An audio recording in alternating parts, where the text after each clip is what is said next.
Hi guys, how's it going? It's Nick Atkin here. I hope you can all hear me. I have a new setup, sort of. Oh, Molly's off.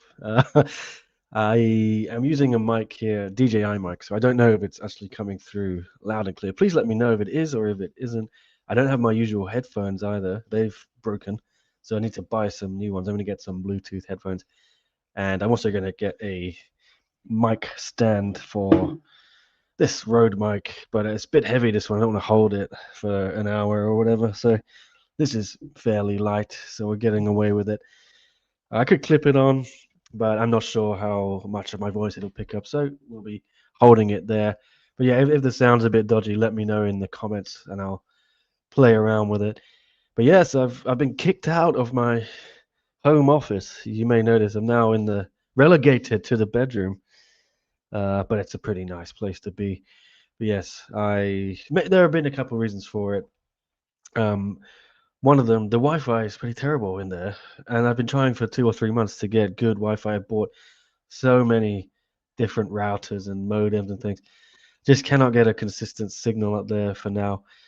Maybe in the future, probably have to buy another expensive box. But over here, on this side of the house, I'm directly above the main router, so I pick up a good signal, and hopefully the sound and the image is clearer for you. That's what I really want. So, yes, you're not going to have my usual posters behind me and things. No memorabilia. I may line some things up on the stairs for future shows, but yeah, I'm not allowed to stick up any of my many posters and things in the background here. So, but we do have the old YouTube 100,000 award here on my desk. But yes, I've been kicked out of the office because my missus needs more space for her office. So she wears the trousers here and she makes the real money. So I can't really say no. She's also doing the YouTube thing, Yo Yip Makeup. Check her out if you like makeup. But I don't know if you like fights. Stay here and listen to me talk about one championship because that's what I'm going to do for the next hour or whatever, hour and a half. See how we go. Been a while since I did it, guys. Sorry, yeah. Life's been pretty hectic since the last fight night event. Came back and we had Chinese New Year celebrations, and then just generally kind of been. You can see my eyes are very tired. I've been yeah, spending a few nights sleeping in the spare room with the baby. Trying to just be more helpful around the house with that stuff, which has impacted my YouTube output. I'm sorry. So again, if you're waiting for my shows, I'm sorry there haven't been many lately. It's going to be like that for a while. I wanted to do more this year, but I just I've got to pick and choose my moments to do these at the moment. So I think things will get easier as Jesse, our kid, gets a bit older. But right now, I'm in dad mode, and I'm always tired. So I've got to get my other work done. The stuff that pays the bills, like my articles for Bangkok Post. Shout out Bangkok Post. Go read my latest up there. We'll have a look in a minute. But yes, I'll be trying to do a few more of these. It's been a barren few weeks. I'm sorry, and there's been some big news. So maybe we can talk about all that now. But yeah, we'll get into it all. Official Lewis 8787 changed his name. One of my members, shout out. Anonymous one. Another one of my members, shout out. Molly has come back in, I think. What is the nature of this unprecedented jointly announced double injury? That is in reference, I do believe, to Phetjeeja and Allycia Helene Rodriguez. So yeah, why not? We can start there. Your boy here had the exclusive. I think it was on Friday or Thursday. Yeah, indeed. I put this up on Bangkok Post. So why don't we look at the article? Let me remember how to do that. Okay, share screen. No, that is not it. But yes, a big breaking news here. Got the exclusive. Every now and then I do bring the exclusives. Oh, it's great. It's not on their website. Fantastic. It did go up, but it doesn't seem to be on the vertical. So let me find it another way. Typical, isn't it? Okay, I have found it. So I will switch the tab to this one. There it is. Okay. One championship reshuffles. One Fight Night 41 card as Rodriguez and Phetjeeja withdraw injured. Yeah, double injury. Unheard of. I don't think I've ever seen that or heard of it. I had heard about this. I'd heard whispers. I'd heard Allycia was injured and Phetjeeja was sick. Maybe she was injured too. I didn't know, but I was expecting this to happen, sadly, and I didn't know when it would be announced, or sometimes things can not happen. The rumors don't come true, but I was I had it from pretty good sources, shall we say. Yeah, this fight was off, and lo and behold, yeah, I had it confirmed to me, and I went with it. There it is. Rodriguez and Phetjeeja withdraw injured, and a couple of other fights were announced. John Lineker versus Ben Woolliss and Vic Souza versus Anastasia Nikolakakos. So that card has had a bit of a reshuffle, yeah, because there was another fight that fell off it. Selena Flores was going to face Johanna Persson, who you may remember fought Allycia for the belt last year. I think it was a third round TKO, something like that, for Allycia victory. But yeah, Selena Flores could have got a fast track to a title shot there, but she broke her toe in training or fight camp. So that fight is off. So they added another fight between Vic Souza and Anastasia Nikolakakos, who I am not too familiar with, but she has fought in Invicta, I think, and PFL. And she was going to be on that GFL thing, which never happened. She's 5-0, undefeated Canadian. 36 years old. I don't know how good she's going to be. And Vic Souza is coming off giving birth. She gave birth last year after, probably the best form of her life. She back to back wins over Itsuki Hirata and then Elise Anderson in Denver. She was on two big shows in Denver and Impact Arena. That was in 2024. But yes, she announced her pregnancy later that year. I think November 2024. Gave birth last year. This will be her first fight back. Let's see, if she can hit the ground running, pick up where she left off. But yeah, the main takeaway from this, yes, Phetjeeja versus Allycia Rodriguez scrapped due to injuries to both fighters. Sources told the Bangkok Post. March 14th event at Lumpini Stadium will now feature two newly added bouts, including a featherweight kickboxing matchup between John Lineker and two-time K1 champ Ben Woolliss, two-time kickboxing champion. He's not fought in K1. Sorry, he lists himself as a two-time K1 champion on his website. So I think in general it means kickboxing, not fighting for K1 and being a champion there. Yes, the cancellation of the marquee Muay Thai title matchup marks another frustrating near miss for Rodriguez and Phetjeeja, widely considered two of the most talented female strikers on one's roster. The bout had been scheduled to headline the Bangkok card and would have seen Rodriguez attempt a fifth defense of the title she won in 2020. Phetjeeja, meanwhile, entered undefeated in one and holds the atomweight title with hopes of becoming two-sport champ. The fight had long been discussed behind the scenes, but repeatedly fell through due to timing and availability. This was the first time it had been officially booked. With the fight now off the card, attention turns to a reshuffled lineup led by the addition of Lineker versus Woolliss in featherweight kickboxing. So, yes, former one bantamweight MMA champ Lineker is seeking a return to form after a difficult run in striking competition. He spent the past 2 years competing primarily in Muay Thai and kickboxing. He last fought in Japan nearly a year ago, dropping a split decision to Hiroki Akimoto. He'd also lost to Kulab Dam before that, who has, of course, renamed himself Ratchasi-san. I think, I'm not going to pronounce that. Controversial loss. Some people thought he did enough to win with the knockdown by one's scoring, but the judges saw it differently, that Kulab Dam or Ratchasi-san came back and did enough to override the knockdown. But yes, Woolliss, two-time champ in kickboxing from Grimsby, nicknamed The Problem. He carries a 4-0 professional MMA record, previously fought in the PFL. He now lives and trains in Bali. Doesn't live at Soma Fight Club. He lives in Bali, but he trains Soma Fight Club, has built a significant online presence as a striking instructor with nearly 500,000 followers on Instagram. So yeah, he's a bit of an influencer guy, you know. I had never heard of him. I'm sorry. I'm sure many of you have, but I'd never heard of this guy. And then I heard John Lineker's going to fight him, and my initial reaction was, who? So I checked him out, and yeah, he's got a big following on Instagram. He does a lot of videos, yeah, instructionals, things like that, and he's got some big followers. Yeah, you look at the names of people who comment on his stuff and things like that. I think he used to train with Leon Edwards from the UFC. So apparently he's a big deal. He just fought on Dirty Boxing as well. I don't know. Yeah, I've seen some mixed reaction to this matchup, and primarily it's around, again, why are we not having Lineker in MMA?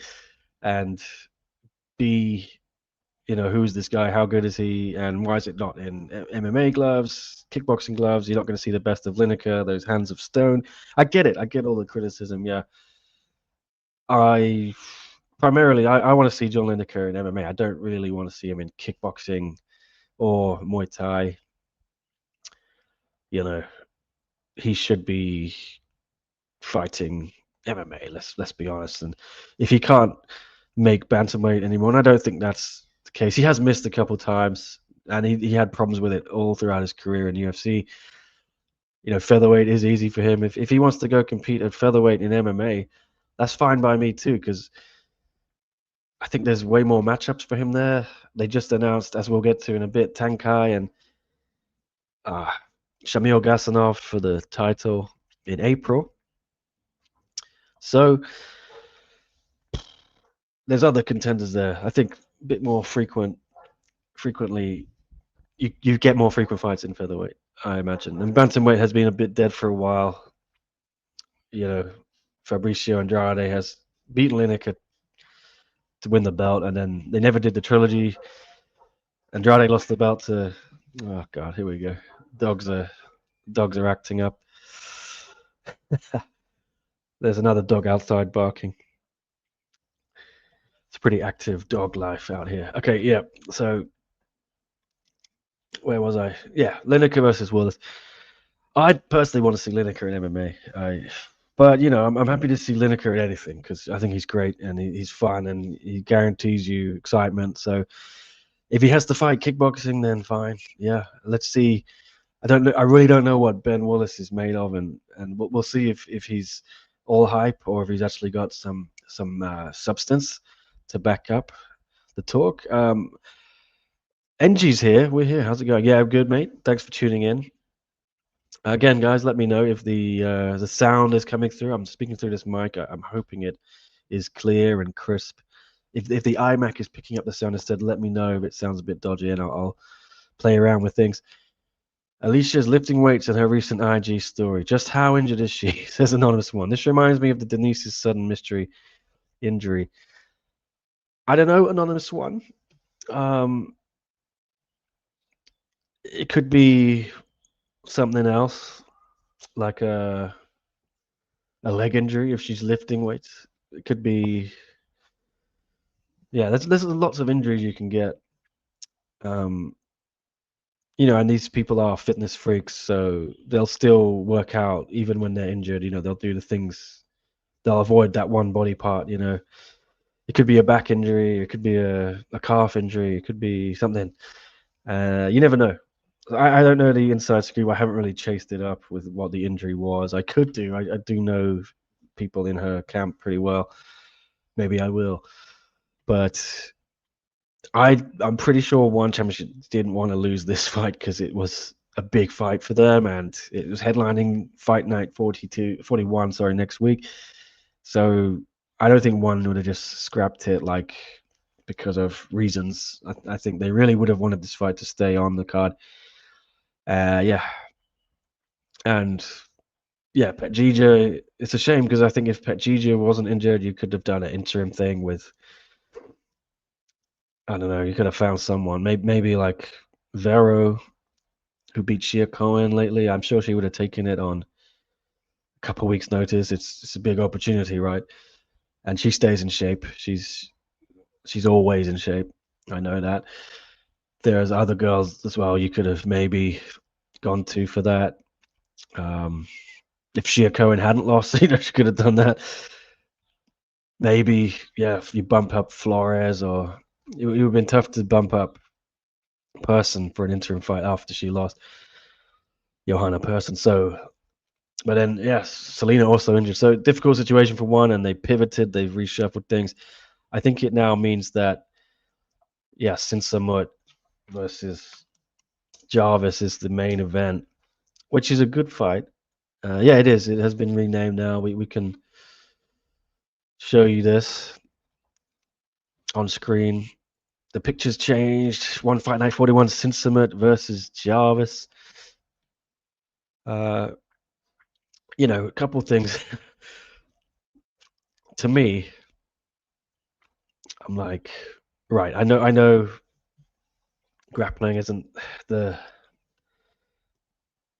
favorite thing in Lumpini of the fans. But sometimes you've got to just go with what you've got, and you still have a title fight, Ty Ruotolo versus Pavel Jaworski, who's decent, very decent as well.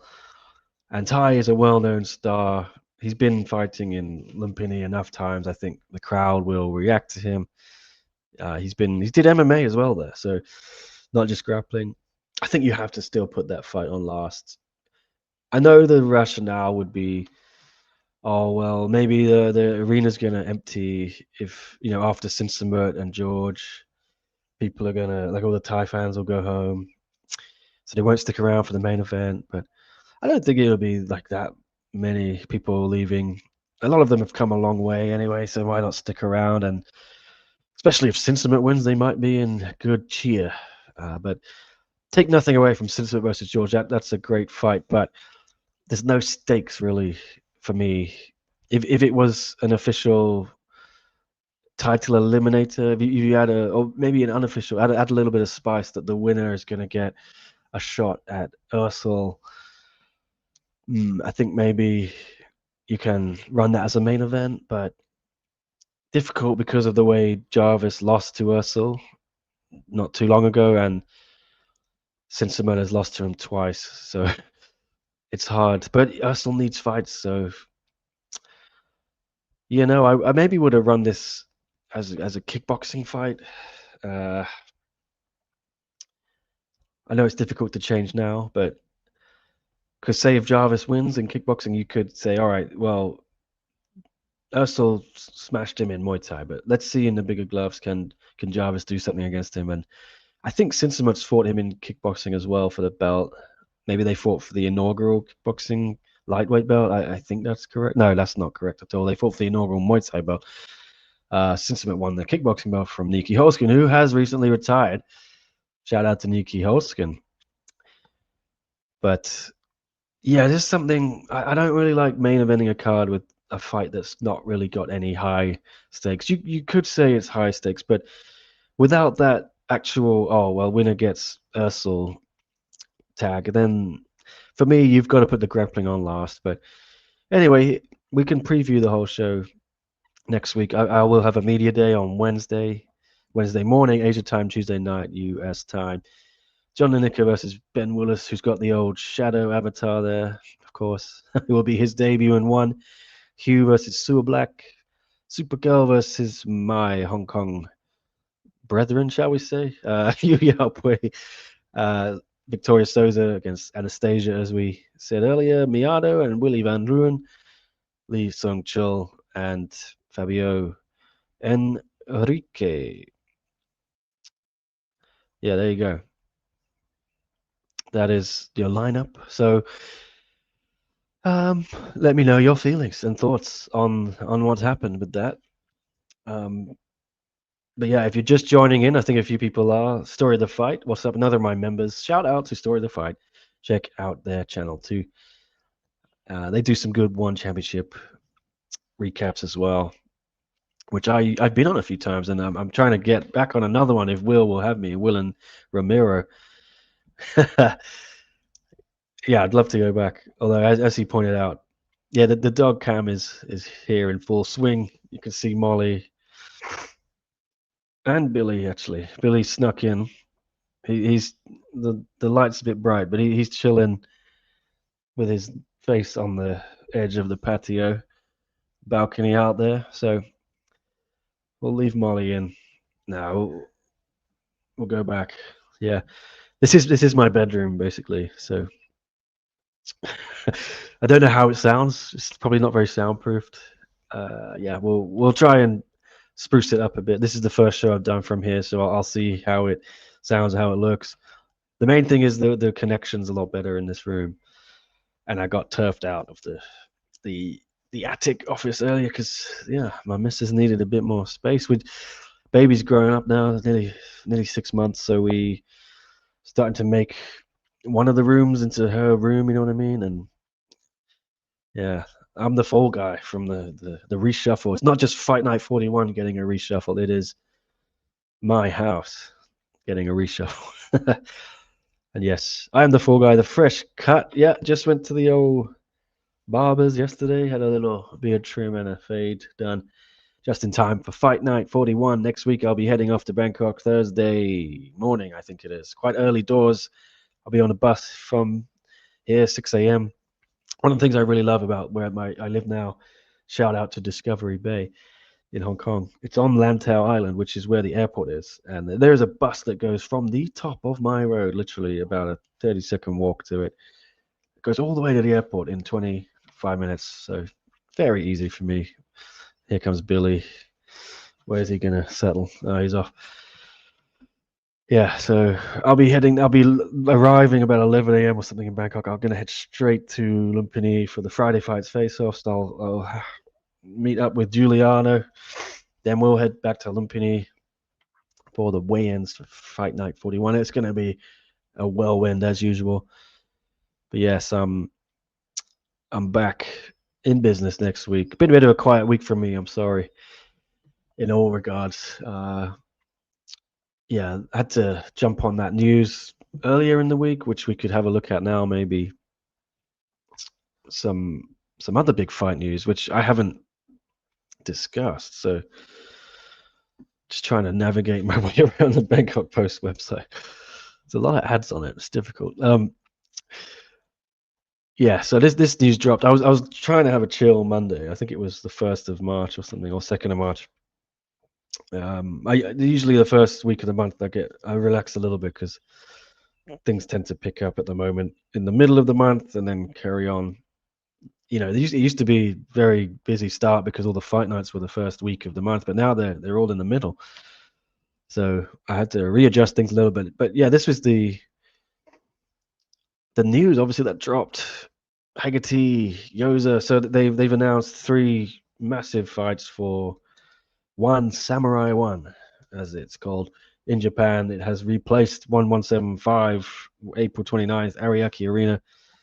Huge card. It's looking to be Haggerty versus Yoza, Yuya Wakamatsu versus Avazbek Kolmazayev, and of course Rodtang versus Takeru was announced last Friday for that. So we're getting to that too if you want. Yeah, it could be a long show. But yeah, as for these fights, One Championship has added 2 more world title fights to its debut One Samurai event. Haggerty will defend the bantamweight kickboxing world title against Yuki Yoza, flyweight MMA champ Yuya Wakamatsu against Avazbek. Yeah, so there was some lingering questions about Haggerty's status, right? I thought he might be out for the whole year, but he's not. He was obviously going to challenge Nabil last November in Japan, same arena, but withdrew with a shoulder injury suffered in Koh Samui.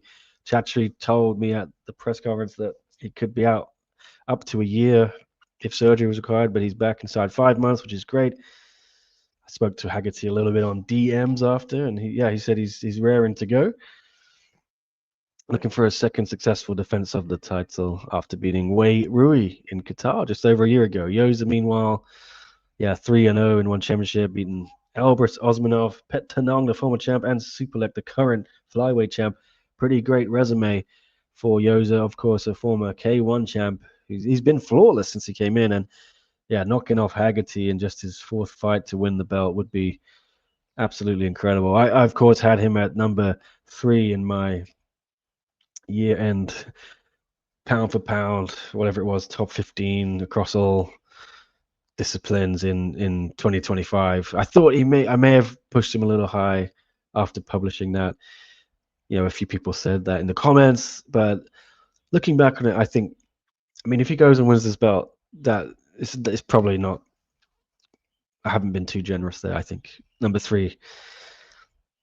Yes, Wakamatsu will look for the second defense of his flyweight belt. Obviously beat Joshua Pacquiao last November. So Komizayev, little surprised they pulled the trigger on him, shall we say? Yeah, maybe a little early. He's I think he had 8 fights on Friday fights, won 7 of them. He's obviously very good, and he had 2 wins and 1 championship since winning the contract at the end of last year, November and December, back to back. Looked very good in both fights.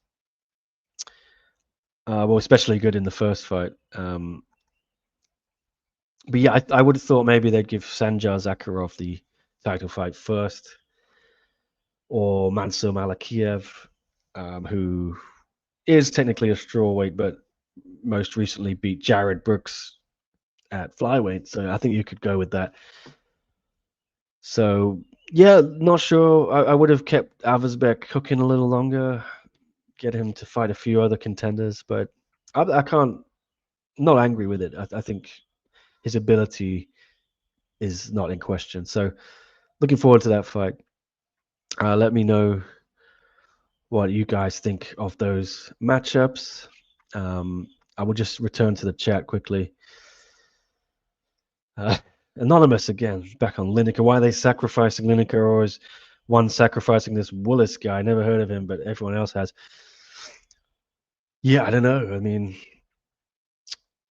I think they had to act fast they had to scramble to get a big fight on after losing that main event. And Woolliss has a big following. Lineker is a big name. It's sort of like a super fight in a way. So I don't know. I think I'm not sure. I have no idea how good or bad Ben Woolliss will be, and I think Lineker can take a loss because it's up at featherweight, and this guy's much taller than him, and also it's kickboxing, which is not his thing. I think he's okay in Muay Thai, Lineker, but you add those big kickboxing gloves, you really nullify what he's all about. Obviously, hands of stone. You think we're getting the 146 card quite soon? Heard Det Chalowit is on it. Whoa, DWOH 4345. Well, they used to drop these cards every Saturday, sir. Or I think they've changed it recently. Now I get them quite late. It's definitely like the week off because they changed the format, didn't they? They had all these like 5 fights are going to be on subscription, but only in Thailand.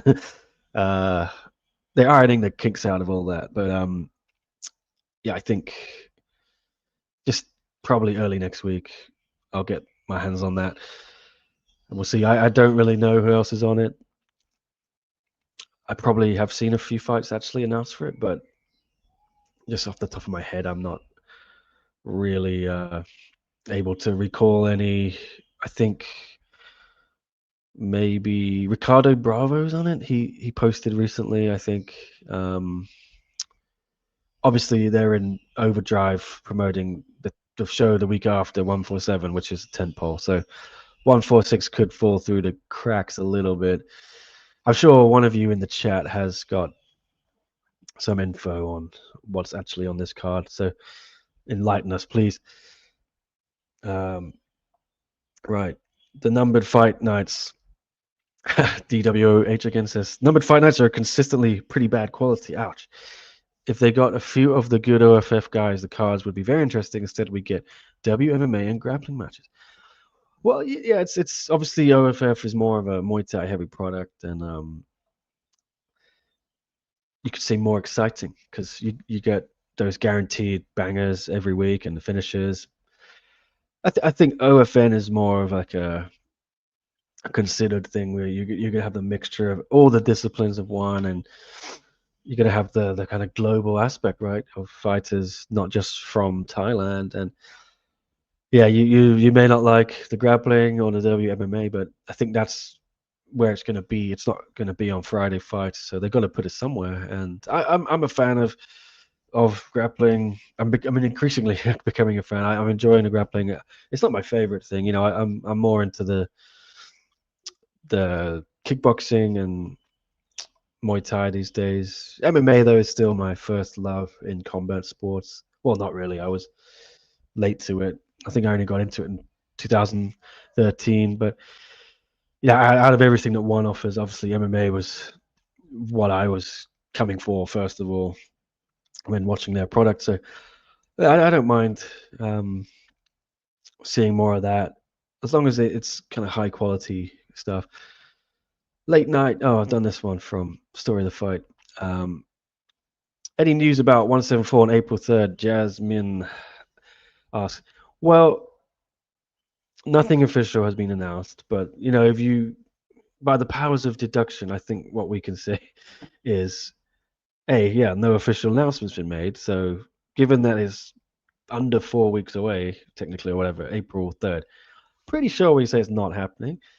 Chatri has announced previously that it was going to be in the Middle East, so I'm pretty sure we can deduce that it would have been Qatar, given one have put on shows in Qatar twice before and have a investment deal with them or whatever. Qatar Investment Authority is an investor in one and shareholder and all that.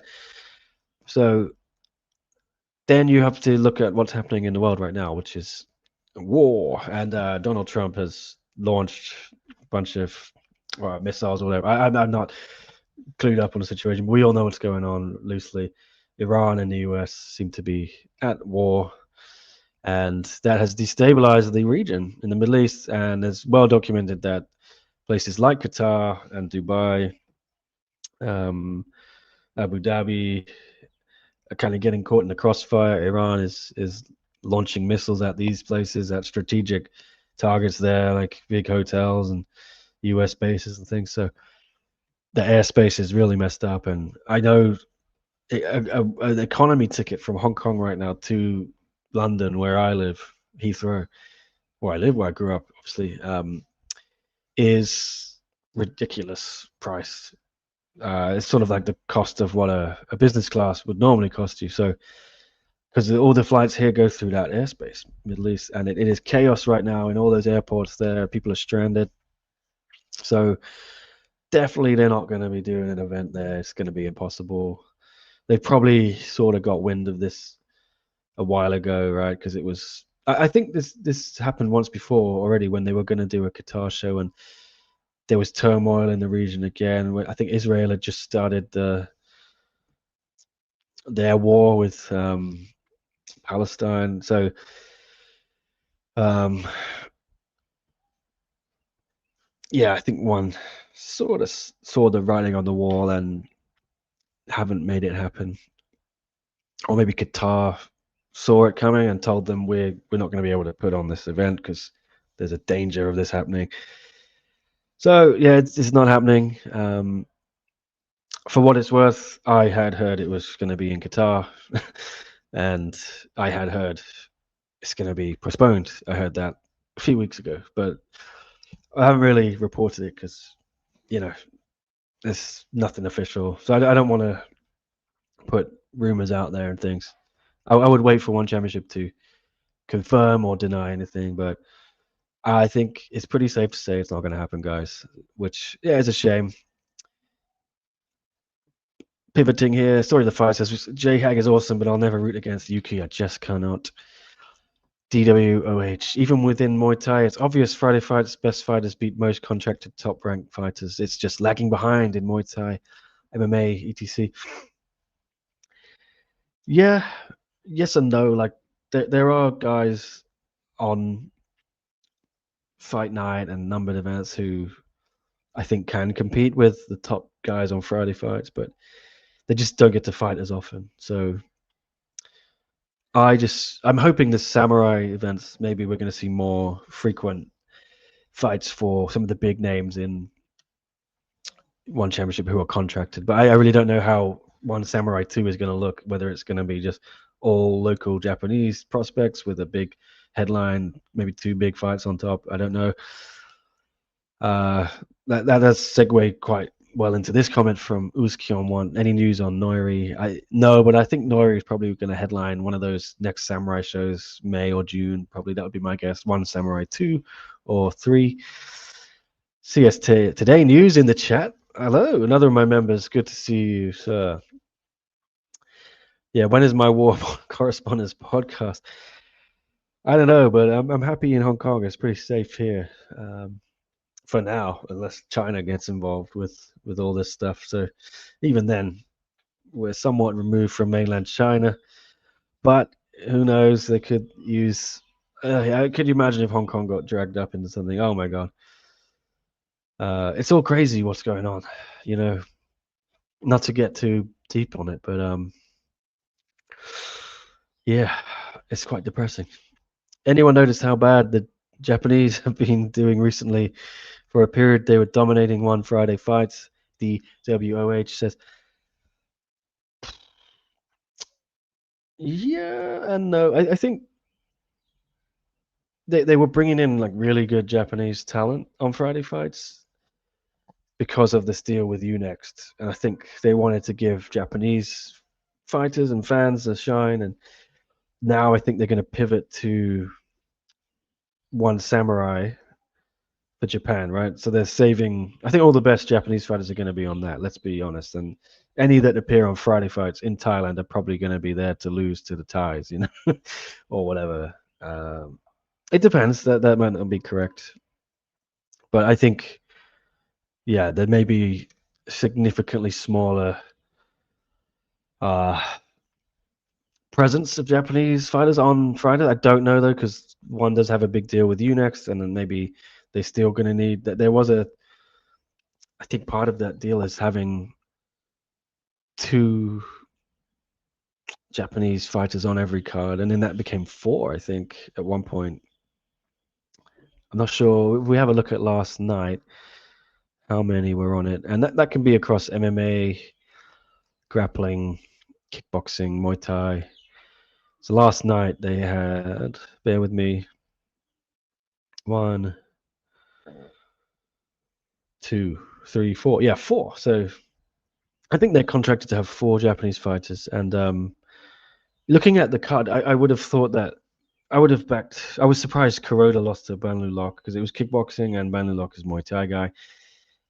I thought, yeah, Ryuki Matsuda was going to beat Singdam. And I was surprised Jason Seto lost to Koki Adachi in the MMA in the opener. It was a bad night for Japan. Sometimes that's all it is. I backed Arthur Klopp to beat Ryuki Yoshioka, but yeah, I thought Japan would probably have come away with 3 wins out of those 4 fights. So it was a bad night for them. When are we doing a pod with the boys again? See us today news. Well, anytime you want, Philly. I'm down. And we can think of a good excuse to do one, a good topic or event around it. Maybe the tent pole, because I don't think I'm going to go to Bangkok for the tent pole. So I might do a tent pole watch along. Maybe I can get you on that and some of the other boys, unless you've all planned similar watch alongs. You know, then I don't want to go head to head with you guys, but we'll see. Maybe we can do that. Yeah, just do a big ass live stream. Maybe get some of the winners to hop on the show. Uzkion1 says, no, you can't speak on them, but have you heard when the full card is getting announced for One Samurai? No, I haven't. I have seen some other fights on that. I do know a couple of other fights on it. I won't say it because, yeah, it's told to me off the record, so to speak, or anonymous. Yeah, I have to respect if people don't want me to publish that stuff. But yeah, I've seen a couple other fights on the Samurai card, and they're both enjoyable fights. So I haven't seen the full card yet. I would imagine it's going to start getting pumped out pretty quickly because, yeah, next week they're probably going to announce a few. They need to sell tickets for that show, and it's less than 2 months away, I think, right? Always down, Phil. Okay, right now, Will. Don't do a show right now. You got to stay here. I'm bringing the goods today. Okay, well, let's try and get back to something. So, I, as I alluded to there, Rodtang and Takeru was also announced on Friday last week. The kicker is that it was a interim title fight, kickboxing flyweight title. So that caught me completely off guard. I did know this fight was booked. I was just waiting for them to announce it, and then when Rodtang put a picture of him and Chatri up on Facebook or whatever, I thought, okay, all systems go here. Then they just dropped it pretty quickly after that. But it caught me out, yeah, that it was for a title, interim title, because, well, look, Takeru is retiring, who he says he is. Rodtang is, trying to get his Muay Thai belt back, or he said he was. Well, that's now going to be between Asadullah and Nong O in a couple of weeks in Bangkok, and then is Rodtang pivoting to kickboxing? So either way, the winner of this now, even if you didn't have an interim title, it would have been safe to say you could do the winner of this versus Superlek for the flyweight belt. And I had heard that Superlek was coming back to flyweight. I did put that out on Twitter, I think. I was told Superlek had a fight maybe for flyweight. I didn't know if it was Muay Thai or kickboxing. I heard some rumblings of a few things for him. Again, I can't really say anything. But yeah, this still caught me off guard because interim title with a guy who may win it and then walk away makes no sense. But maybe, yeah, if he beats Rodtang and he has a belt, that's something I'm sure he dreamed of achieving, coming to one and winning a title. But I don't think he would have demanded it. This is Takeru I'm talking about. Takeru wanted to just get revenge against Rodtang. That was the main reason for this rematch. So he beats Rodtang, which would be an epic victory. Why wouldn't you then go and say, okay, you know what? I'll hang around for one more and I'll try and get revenge on Superlek too, because Superlek obviously beat him in his debut and won. So unify the belt, win the undisputed title against Superlek, which I would have said a couple years ago, like there's no way Takeru can beat Superlek given the first fight, how that went, and how good Superlek is right now. But Superlek has regressed, I would say, in the last 2 years, and he has gone backwards. We'll see how he looks at flyweight, whether he can make it or not. But it could be right there for the taking for Takeru to go and get that belt, and then I don't know why he's retiring. I know he's probably feels he's done everything in life, and he's not short on money, is he? But he's got a lot of sponsorship deals, and I'm sure he'll get more. He could do other things. He could be a kind of ambassador for one in Japan, but I think especially if he can get his hands on a title, the undisputed title, he should just hang around for another year or two at least, see what happens. One can throw people at him for these samurai events 2 times a year. He can defend the belt and see what happens. I think he's got a lot of he's leaving a lot of money on the table, and you might be able to hear my daughter Jessie screaming. Someone is attending to her, not me. Thankfully, someone is doing it, not me. I mean, not that I'm thankful I'm not doing it. It's just I am here right now, so I'm happy someone is able to take care of her right now. And that was prearranged. Yeah, it's not like I just jumped on here. I did say I will be busy for an hour or two, and they are taking care of it, which is all good.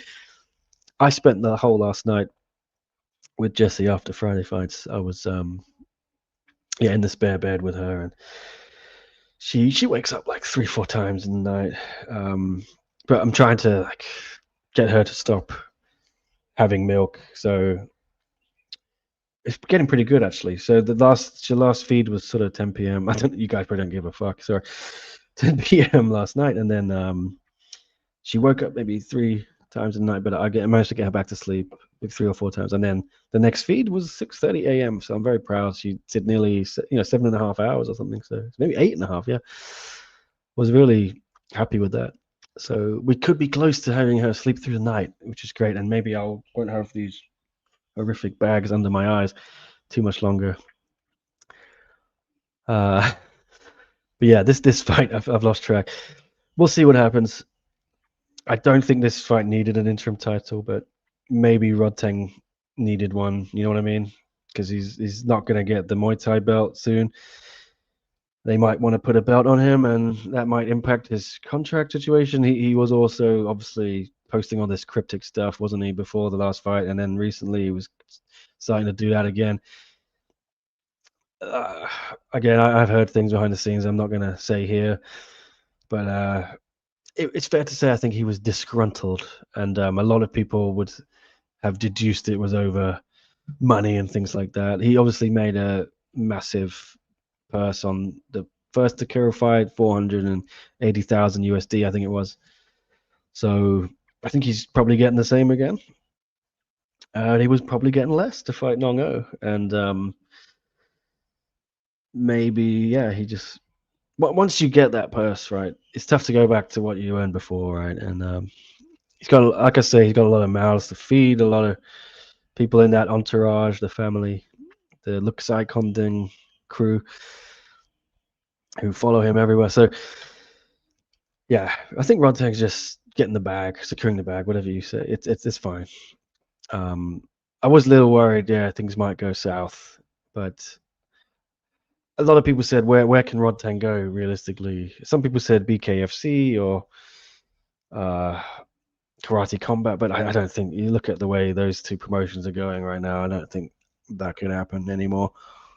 PFL, no way. I don't think his MMA is up there at all, despite all that rolling around he's been doing with Demetrius Johnson, and he is practicing his jiu-jitsu, but I don't think it's at a level he could compete unless they fed him an absolute bum. But they may have done that. But then who knows if PFL have $1 million or whatever to give him. But I think one is realistically the best place for Rodtang, let's be honest. And he can make a lot of money. One can make a lot of money, and the fans love him.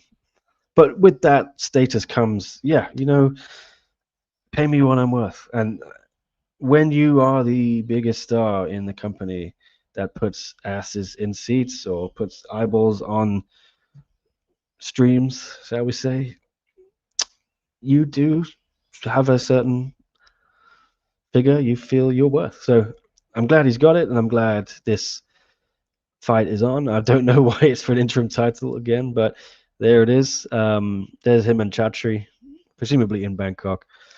You can always bank on Rodtang wearing some very strange outfit that on the surface looks fancy but just does not actually work. But it's always interesting, his outfits. But yeah, there it is. He was at the show, or he was cornering Sengatit last week, and Sengatit won. I think it was a unanimous decision with a couple of knockdowns in the first round. He was wearing a suit in the corner. Again, strange outfit. Yeah, I think you're meant to wear the blue or the red Fairtex shirt if you're in the corner. There he is, just looking a bit dapper, of course, with his suit with the gold. What do you call that? A lapel? Got a three-piece. I love it. A three-piece suit with gold lapels. That is vintage Rodtang.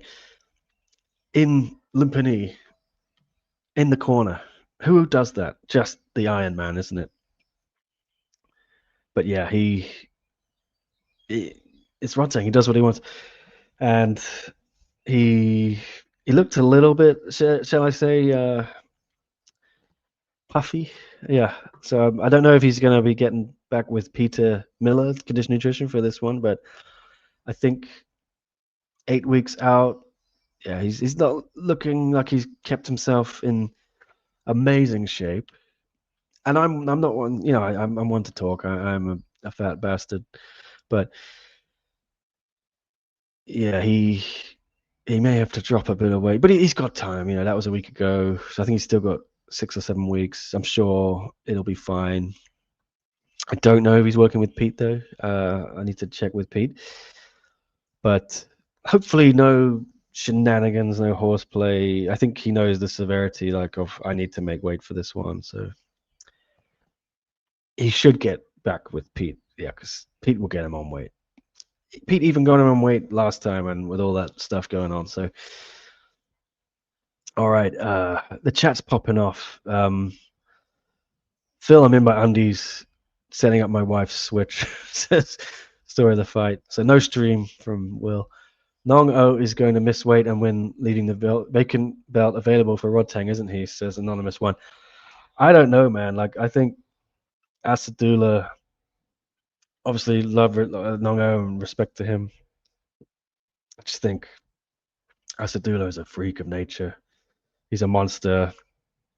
I think that he's gonna destroy everything in his path. And sadly, that is Ngannou right now. So I don't think Rodtang's getting the belt back anytime soon until that guy maybe goes up to bantamweight. But it's so difficult because Venom have this plan, right? Nabil is bantamweight champ. Nabil's going to go up to featherweight. Then Abdullah, you know, in their plan is going to take the bantamweight belt. He may have to go take it from Rambolek, who knows? But Asadullah will have the flyweight belt. Then I think Nabil's going to go up to lightweight eventually. Abdullah will go to featherweight. Then Asadullah will go to bantamweight. Maybe Akif Guluzada comes into the picture at flyweight. So Mehdi's got this production line at Venom, yeah, of just 4 champions, 4 weight classes in Muay Thai. Maybe others, who knows? So yeah, Rodtang is going to be tough. That's why I think maybe he's going to pivot to kickboxing for now, and he may just kind of be doing super fights, things like that, for a while. Takeru wins. He's got to do the trilogy. Story of the fight says could break 1 records. I think so. But if I'm Takeru and I win, I would push for him to do the super leg rematch first, because I think that would do big business as well.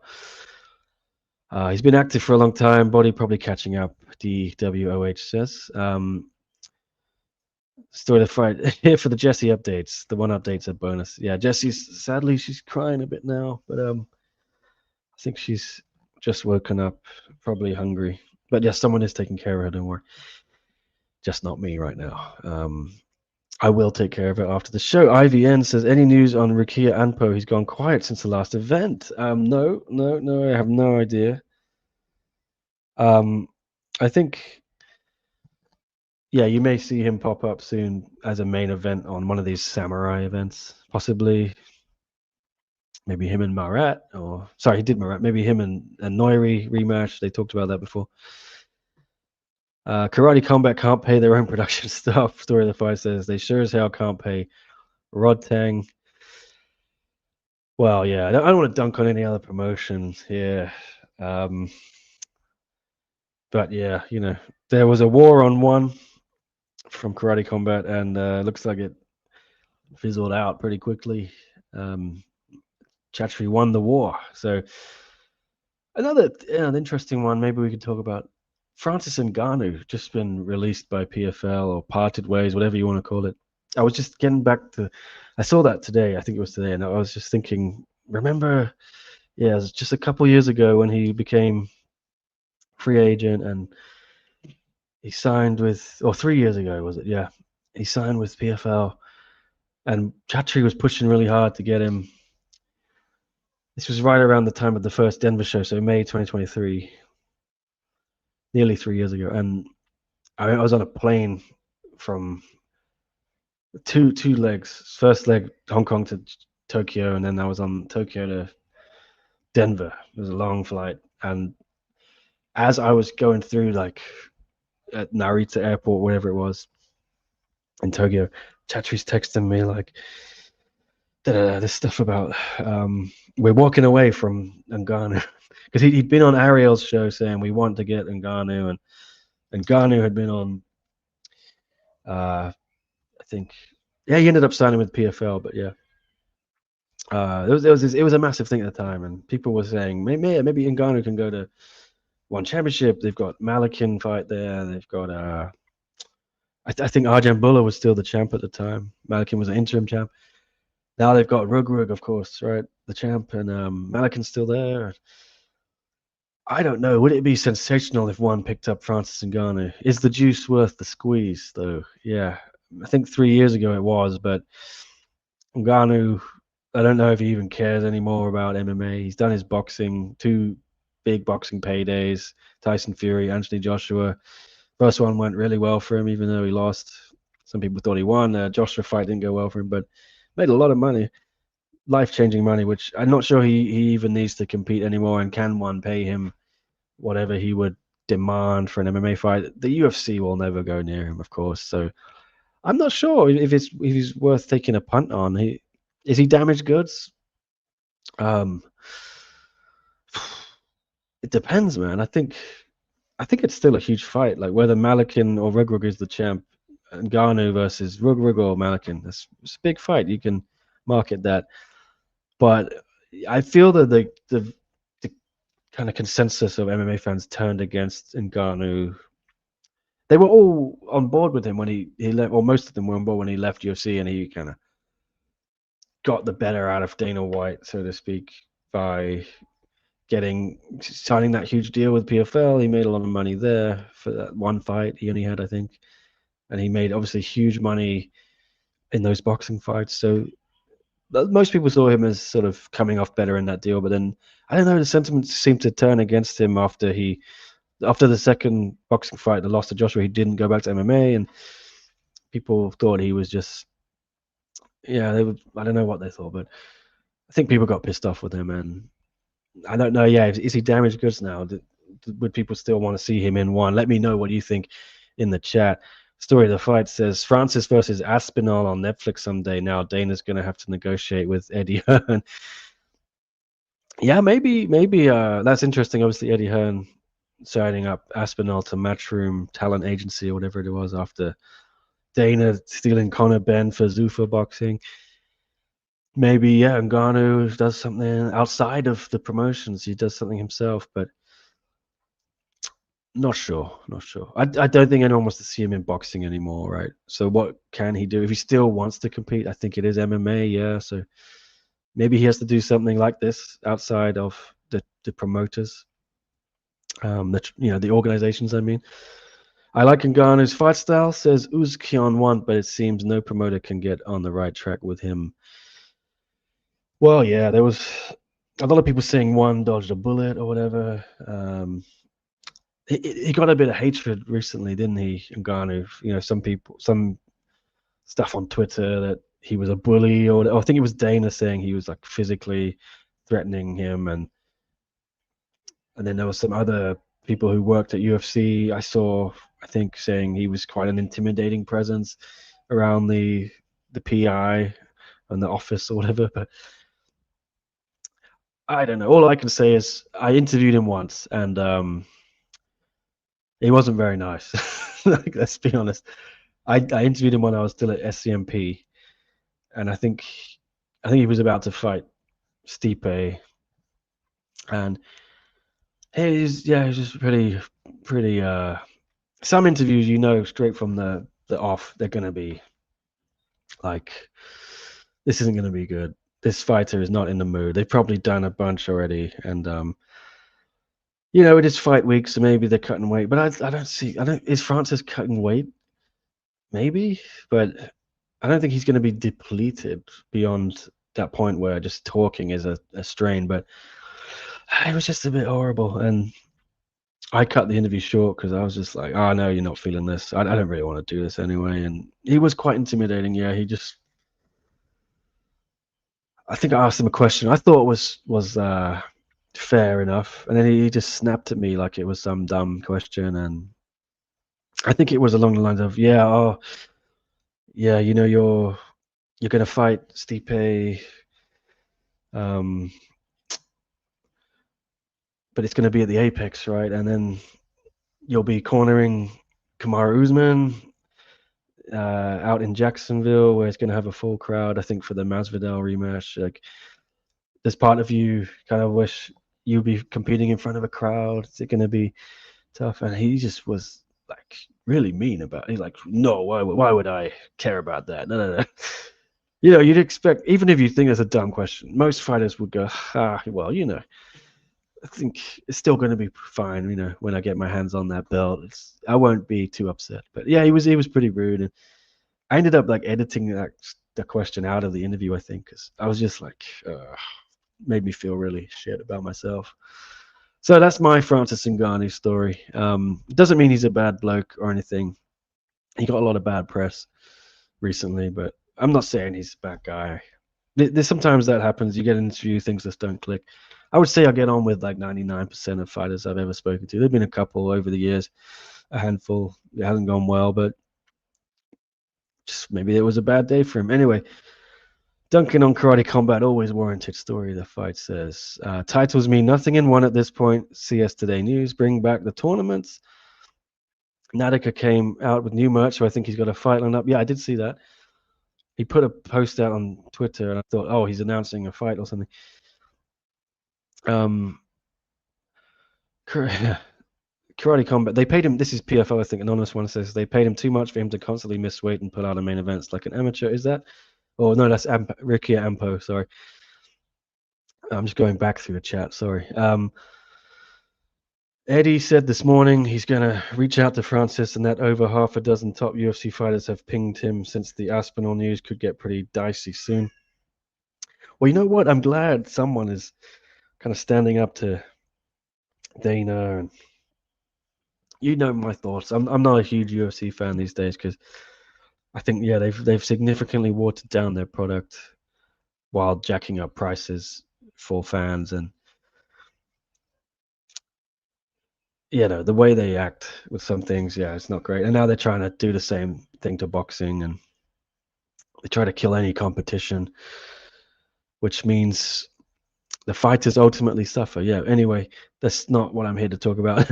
Dana walked back those physical comments after there were certain legal questions raised. Yeah, so Francis had like a 20-pound cut for what it's worth. Oh, yeah, maybe he was cutting a lot of weight, so he was unhappy. He was grumpy. Yeah. If you're cutting to heavyweight, though, that's mad. But yeah, what do you think of PFL releasing Ngannou and cutting ties with Don Davis? Percy asked. Well, PFL, I think it's moving in a different direction now, just like one championship has had to do. The investment money is dried up for them, like it has for one. And I think, well, in certain areas, I think one is, doing a bit better on that front again now. But PFL looks like, investment's drying up, and they've had to let all their big money Bellator fighters go, really, and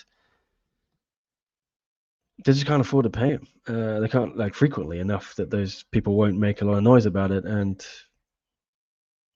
they're putting on shows now that are basically regional level, right? PFL Africa, PFL Europe, whatever, PFL MENA. And now the US shows they're doing are significantly watered down. I don't think there's even a title fight on them. So it's just, they're changing gear. Like, they brought a new CEO. I think whatever, I don't have any particular opinion on Don Davis or Peter Murray or any of those guys. I don't think what their approach was doing was working. It wasn't sustainable long term. It kind of relies on just continuously raising money and then spending it. But you're not going to catch the UFC just by like spending money, It's impossible. I feel for PFL too, in the way, like, you're never going to beat the UFC at their own game. So they're pivoting, they're trying to do something different. I respect that. Good luck to them. I genuinely wish every organization in the world, like, all the best. I don't have an opinion really on Ngannou and PFL or Don Davis. I know a lot of fans didn't really like Don. They didn't see him as being genuinely a fan of MMA. I have interviewed him a few times. He was always, I thought, intriguing, interesting guy. talked a big game. I don't know if they delivered it in the end, but I'm glad people try to provide competition to UFC. Where's this one card announcement? Says K, like less than 2 months out. I hope they do get a big kick card again. Also, see Mariah's got released. He's almost 40. I think he's not been released. He's entered. I think his contract's run up, and he might be a free agent, or he might be in his period of matching rights. So I don't know how long. Maybe the deal ran up after his last fight, or maybe he's just finished the matching rights period, so he is a free agent. I'm not sure, but that's a shame. I love Adriano Moraes. If he's not going back to one, that is a shame. I think he can still do big things in that division. I don't think Yuya Wakamatsu is significantly better than him. He just didn't perform on that night in Tokyo, and I still think Moraes could regain the belt. He is getting old, but he's talking about wanting to go to UFC. So he trains obviously with Horiguchi and Pantoja, that American top team, is it? Yeah. I hope I got that right. Yeah. Lovely guy. I had a fun relationship with him, like a bit of banter. I think he respected that I gave him his props. No one really cared about him, even though he beat Demetrius Johnson. And one were not really pushing him. They were pushing DJ more than they were pushing him, even though he beat him that first time. And I think he liked that I gave him respect that he deserved. So whenever we caught up, it was always good chat. And he would tell me, I appreciate your support, man. And it was like, well, I just love watching great fighters. And I think Mariah's, never got the respect fully he deserved. I'm not sure he promoted himself as best as he could have. But we'll see. Yeah, maybe he can connect a bit better in the UFC. There'll be more, I think, of an audience for him there. It's difficult in one when you're not. I think South Americans rarely kind of catch on there. Being Brazilian, it's not great. But he did learn. He learned his English. He was starting to get quite good at that. Great fighter. Great fighter. I thought he beat Yuya as well. I don't know how he lost, because I've seen him beat Yuya before in Singapore, 1x, and it was pretty easy. But Yuya leveled up significantly after that. I think Moraes was already, there's nowhere he could improve. He was the finished article. Yuya was still young-ish then. Yuya is definitely now a lot better than that night. So, but again, I was surprised Yuya won. But I wouldn't have been against the trilogy. Maybe if Moraes got a win. I think the main thing is, he's from the old days in one. He's probably on a pretty expensive contract too, and they're just not handing out that type of money anymore in MMA. So it might be best for all people. Yeah, that he goes. He's going to get more fights elsewhere, I think. I don't know what money he'll get, but at this stage, he probably just wants to fight. He had a long layoff before that fight against Wakamatsu, or no, it was Danny Kingat, I think. Before that, he was out for a while. I was referring to Rodtang, Anonymous One says. I can't remember what that was. They paid him too much to constantly miss weight and pull out of main events like an amateur. Not Rukia Ampo, Rodtang. Well, yeah. I'm hoping he doesn't get up to any shenanigans here. Patchy Mix leaving PFL to go 0-2 in UFC and get cut is tough. He's fighting in Ryzen tonight, though. Also, speaking of PFL, Francis signed with the agreement. He becomes chairman of PFL Africa. I remember that, yeah. And then I think they did a big thing of him going back to his hometown and that PR, and then he didn't even go to the PFL Africa events, I think. Maybe he was at the first one, but I think the second one he didn't bother, and they were annoyed about that. I know they were. But he was saying, oh, well, you're not really actually championing any African talent like you said you would. You're just putting them on the undercard. I think that's what happened. Is Robocop still with one? Soldich, yes, Percy, he is, I think. But No fight news. Don Davis not being able to name a single favorite fight was an all-time MMA moment. Story of the fight says, yeah, I remember that. Wow, new haircut with the Man United shirt. Handsome Guru on 9. So, yes, I've got the Stone Roses Man United drop. I bought some of that stuff. Don't know if you guys know the Stone Roses. They're a famous band out of Manchester. And recently the bassist, I think, was Manny, passed away at the age of 62 or something, or 50, late 50s. It was sad. He was a huge fan of Man United, could always be seen around the ground. And yeah, I think to commemorate his memory, they've done a kind of a collaboration. I got the jacket as well. Been feeling good lately as a Man United fan, obviously. Um, but that came to a shuddering halt on Wednesday or whatever it was, losing to Newcastle. But it's been pretty good recently, the last couple of months. So I'm wearing the merch. Will One Samurai be shown on Prime, pay-per-view, or YouTube? No idea yet. I think we'll have to find out. I haven't even thought about that, Percy, actually. Good question. All right, I had other stuff to discuss. Friday fights recap, I think. Yeah, we've done the other stuff. But I think I was going to talk about Tenkai and Akbar. I don't know if I actually have yet. My brain's a bit tired still. Someone tell me if I've already discussed that. Otherwise, I'll save it for the end. But yeah, the upshot, they're going to be headlining Fight Night 42. Akbar obviously beat Tenkai. Tenkai and Gasanov, yeah, are going to be headlining. So Akbar, that's the thing. Where is Akbar Abdullayev? People don't really know whether is he moving up to lightweight in one? Is he leaving one? I heard some noise of both. You know, you're gonna know better than me in the chat. I think some people, but yeah, I was a little surprised. Shamil against Tenkai, because Akbar destroyed Tenkai just over a year ago, 5th round TKO, and he dominated him pretty much every round after the first. He put it on him, but then he failed hydration and missed weight for that fight. And he failed hydration again for his next fight at featherweight. So I think he is naturally a lightweight in one. So maybe one said you can't get the featherweight title shot again. Maybe he got pissed off.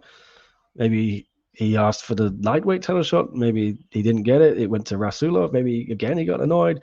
I don't know. I need to do some digging on that. But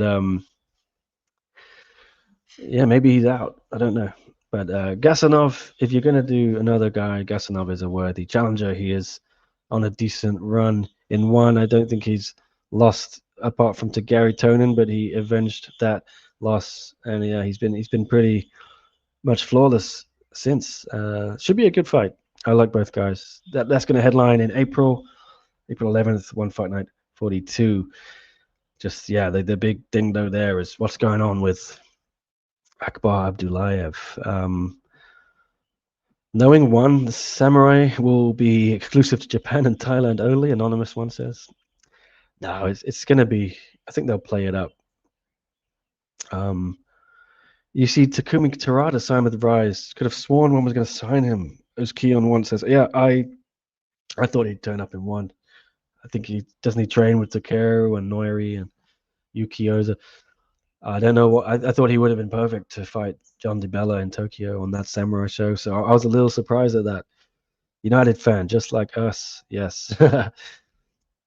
Hopefully we can get one of those top 5 spots for Champions League football this year. So what else was I gonna do? Yeah, I was gonna have a quick look at Friday fights. So I did go to bed. I'm gonna be honest with you guys. I went to bed before the main event, so I just put it up this morning. I got my guy Moi Man Meme to send it to me because I told Giuliano to go home because I told him I wouldn't be doing the last few fights. I just wanted the main event, but I had to go to sleep. I was so tired, so I said get out of there early. My man Meme sent me this. Another great first round finish for Warapon. Nearly back to back head kick KOs after what he did to Solin Wu, right? A few months ago. So a couple months ago. Yeah, it's great. Warapon's sort of starting to turn into a star for one in Thailand, like, on Friday fights. So I think a lot of people would have been saying, where's the contract, yada yada, but he got the bonus. I think they're not going to rush his move up. They might keep him around for another year, see if he sinks or swims. He's had losses in one, on Friday fights. I'm not sure what his ceiling is, but they do want to have their own stars on Fridays. They don't want to just send everyone up constantly, because then they're going to struggle to put on shows. And Warapon's good for a main event always. So great finish from him. What else happened? Phoebe Lowe lost to Zeynep Setintas. Sorry, there's a fly in here. Yeah, I never know what to expect from Phoebe. She can look great sometimes, and then she can look average the next fight. So I know it wasn't her night, and she'll get back to the drawing board with Superbon and co. Setintas looked okay. Good debut for her. From Turkey, yeah, she's got a lot of support. What else happened? Ethan Brockett submitted Rayan Butt via Dash choke. Got the bonus. Yeah, he looked good. Very good out of New Zealand. Could be one to keep an eye on the MMA side of things. I don't know the level of his opponent, but I thought he did what he had to do. Yeah, he looked great. Lightweight MMA. Always happy to have more people in these divisions, Let's get things going. Yeah, he looked good.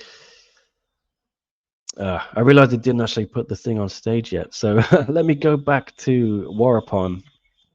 There you go. I didn't have the Instagram up. There it is. You can see it now. The head kick set it up. Brossier did manage to get to his feet. Then Warapon came and swarmed him, got the job done. It was a nice punch as well here. Brossier was, that was a left hook. Perfect. Very good from Warapon. And as I said, Phoebe Lowe did not go her way at Lumpini Stadium. Here we go. The darts choke from Ethan Brockett, though. Very nice stuff from him. Go follow him on Instagram, Beyblade Brockett. But yes, nice win for him.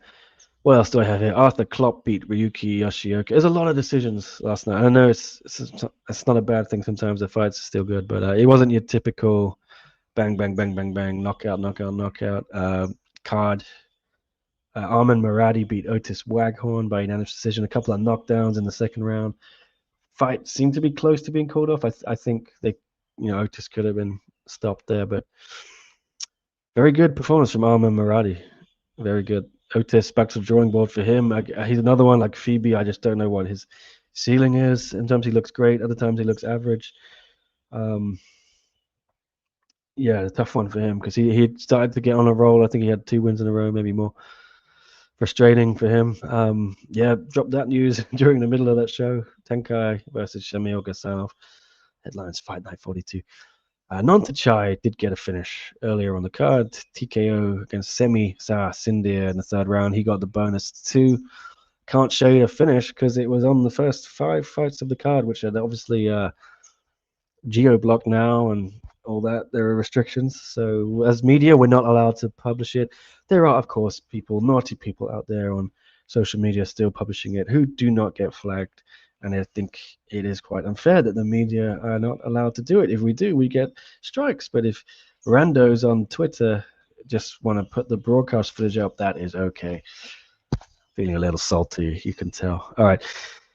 Wacharapon beats Leandro Douglas by UD. Yeah. Douglas was a short notice replacement for Maisankum, I think. Made it a fight, made it a scrap. Banlulok beat Toma Kuroda. That was a shock to me. I don't think I put the other 2 up. I was a little bit not feeling it too much last night. I was very tired, and when you're not allowed to even post the finishes and things like that, or fight footage, I don't want to just post a bunch of people putting their arm in the air. It's not very interesting. All right. Yeah. So that was what I wanted to discuss today. So might do 5 minutes or more if you guys have any questions. Will one do an interim heavyweight fight? Do you mean for the title? Just depends what's going on with Rug. I think you could do like Malakin versus Ben Tainan. A lot of people were saying, what about Kirill Grashenko? But yeah, it looks like he's left one. That caught me off guard as well. He's got to fight somewhere else. I think ACA.